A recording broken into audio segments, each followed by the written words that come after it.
Hey guys, so I'm here with Wednesday, May 6th Whiteboard Brief. So today in our warm-up, we're going to start with a 500-meter row or a 400-meter run.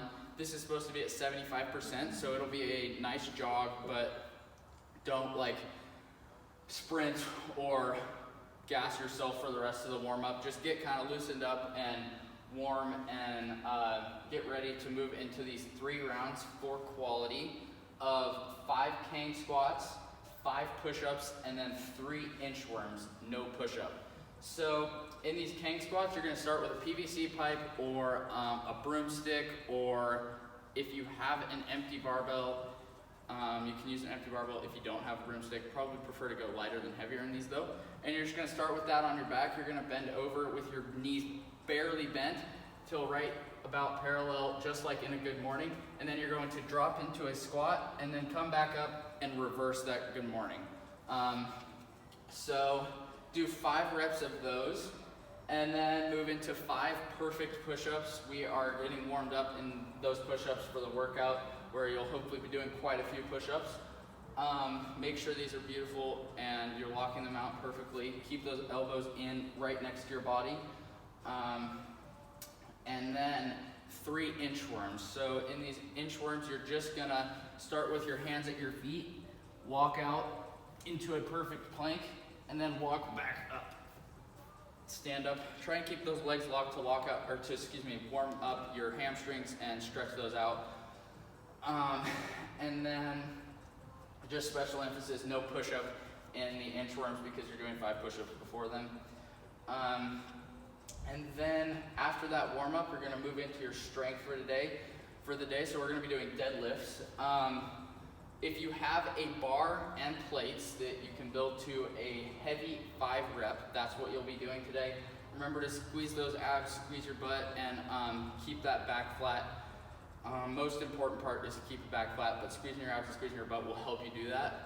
We do not want any injuries here, and deadlift done improperly could really hurt you. So be careful with that. And then for those of you without a bar, but you do have 2 dumbbells,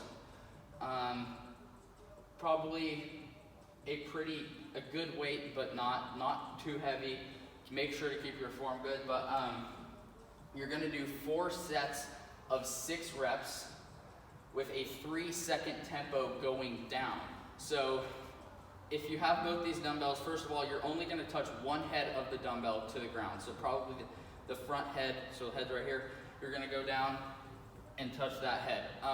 In this, because the dumbbells are going to be to the side of your knees, it's not a barbell and going to have to be in front of you.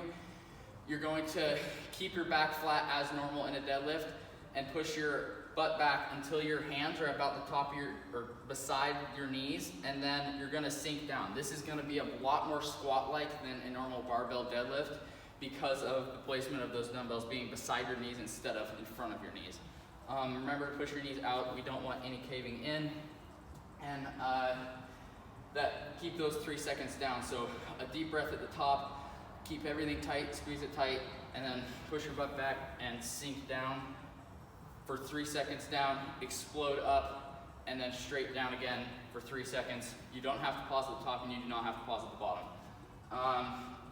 And then if you only have 1 kettlebell and you don't have 2 dumbbells, you're gonna do 4 sets of 8 of a suitcase deadlift. So it's a set of 8, but it's really 4 on your right and 4 on your left, so switch hands. So a suitcase deadlift, it's the exact same thing as the dumbbell deadlifts before, except it's with a kettlebell, and you're trying to keep your body completely tight and in a good position all the way through the movement, even though you have way more weight on one side than you do on the other. So you're gonna have to kind of squeeze everything tight and try and keep straight up and down and symmetrical all the way through the movement, even though you have weight in one hand. Make sure to do this the same reps on each side, just so you keep your body symmetrical. And that should be at a decent weight, but again, perfect form, flat back. We don't want any leaning this way or something that could cause an injury or anything like that. And then if you have no equipment at all, you're going to do 4 sets of 8 good mornings. You can do this with a PVC pipe, like I said earlier. A PVC pipe filled with sand would be a little better because it's a little heavier. A broomstick, whatever you can really. This is more of a stretch than it will be a weightlifting portion, but you're going to do 4 sets of 8 good mornings, alternating with 4 sets of a 15-second Superman hold. So you do 1 set of good mornings, and then get on the ground, do a Superman hold. Remember to squeeze your butt, try and get those legs off the ground, point your toes, and then lift your chest off the ground, pointing your fingers and in that Superman hold. So after you finish up this strength, you're going to move into the workout for the day. The score for this workout would be the amount of push-up reps you get. So you'd start the workout with a 500-meter row or a 400-meter run. This should be quick. You should be pushing it.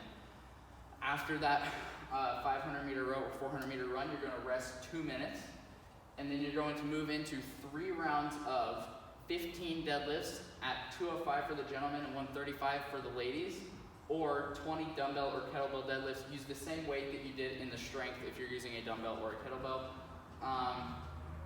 And then after those 15 deadlifts or 20 dumbbell or kettlebell deadlifts, you're going to move into max unbroken push-ups. And you're going to do that 3 times. You're going to rest 2 minutes after each round, okay? So that includes the last round. After the last round of 15 deadlifts, 20 deadlifts, or max unbroken push-ups, you're going to rest 2 minutes and then move into this 500-meter row or 400-meter run. Again, you should be pushing this quite hard, like 100%, just go all out. This is the end of the workout. One thing to note, and big emphasis on this, while the score is the max amount of push-ups, and again I reiterate, they have to be unbroken, so you cannot rest. That includes at the top, just hold perfect plank if you're going to rest at the top, but no putting your knees down, no like arching up or anything like that. Perfect plank, doing push-ups the whole time.